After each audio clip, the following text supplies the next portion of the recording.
this out a little bit. At that point now, all of our little toenails are on.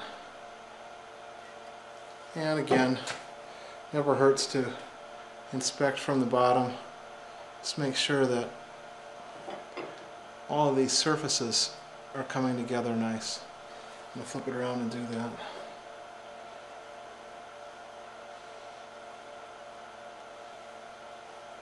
Don't be surprised if you find a few areas that don't look like they're a little bulbous, you know, look a little bulky.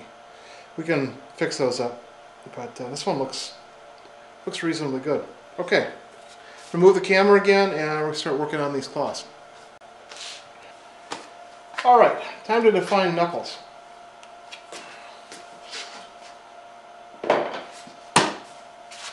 These are really pretty easy. I think the quickest thing to do is take your bastard file and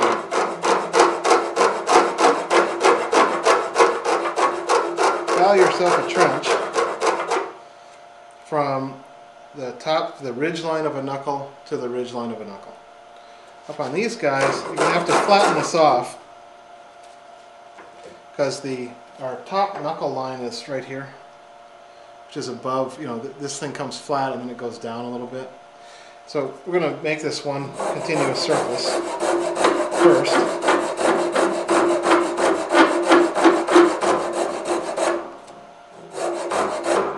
Alright, and then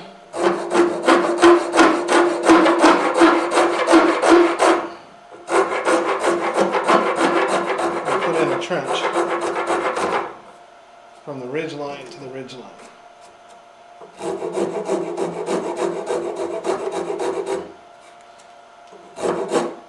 Now you can, if you so desire, you can get this all defined really nicely before you put in these knuckles.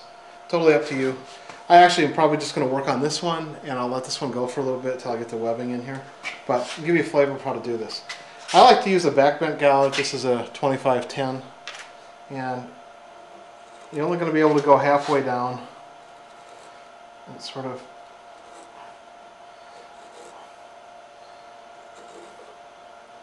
go all the way from the ball itself.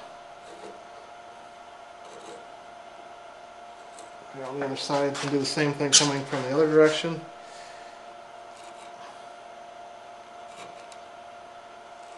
Apologize if my hands get in the way. I'll let them do the carving.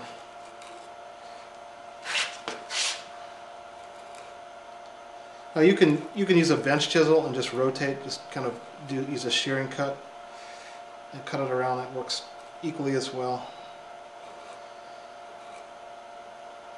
I just have these and like them, and so I use them. But it's not bad. You could leave it like that. But I like a little bit more play in the knuckle itself. I think this is just too flat on the side. So I use a 512. I'm using that a lot today. And I'll go ahead and I'll cut in the side of this knuckle. Or from knuckle to knuckle. Just cut in an arc. The arc is basically the same sweep as a 512, and I'll do that on both sides. Maybe I cut this thing in 1/16 of an inch total. Probably not more than that. Well, it's not a big change. It just, I think it adds a little bit of flair.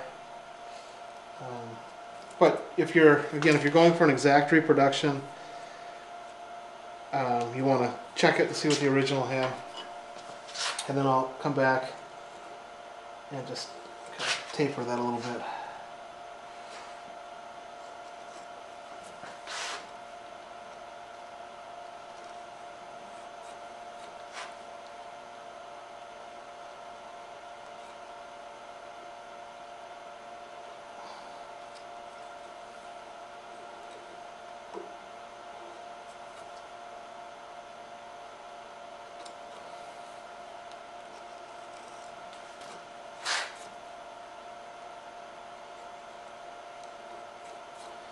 Okay.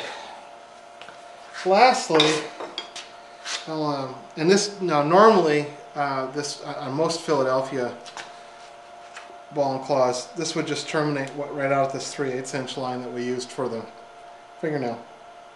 But here I'm going to just put a little shelf on this. So I'm going to just bevel that down a little bit.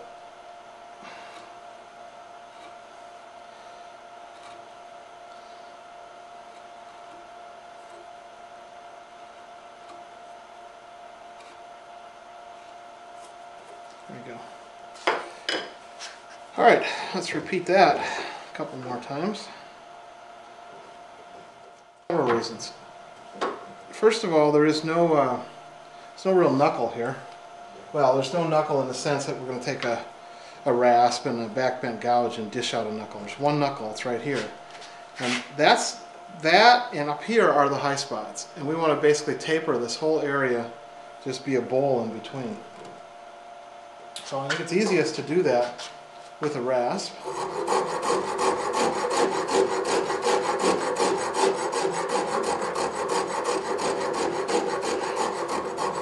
This is kind of a continuation of work that we did before, but just get down on your hands and knees sort of in sight right along here.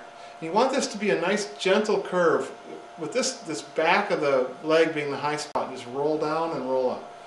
And I think it's probably worth me coming down here and positioning the camera so you can kind of take a look at this profile. That's going to be about where I want it, so bear with me. I'll put it on pause. So now you can see that curve. It starts way up here, high spot here, gently rolls down, and then I come back up to kind of another local maximum here. But here's my minimum. You just want that to be a nice curve. Now, some ball and claws will have a real deep cut in low here and then come up and be kind of funky. So really watch this on the particular ball and claw that you're trying to replicate. But I think I like this look. It's a nice gentle look, and then stay with it. So the next step for us is going to be basically removing a lot of this material in here. This is real fat in here. We want, and then we want to roll this over. So we just want we've got this top profile set. Now we just want to roll that over and make this nice and gradual in here. So I think a couple different ways to do it. I like just taking a 5/12. Just sort of start, just like we did before when we rounded over the individual talons. Just go in here and start removing some material.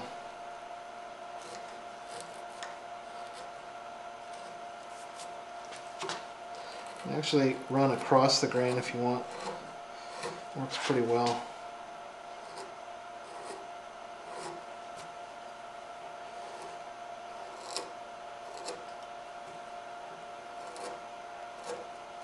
So that saddle back that we had in here, I want that in here as well.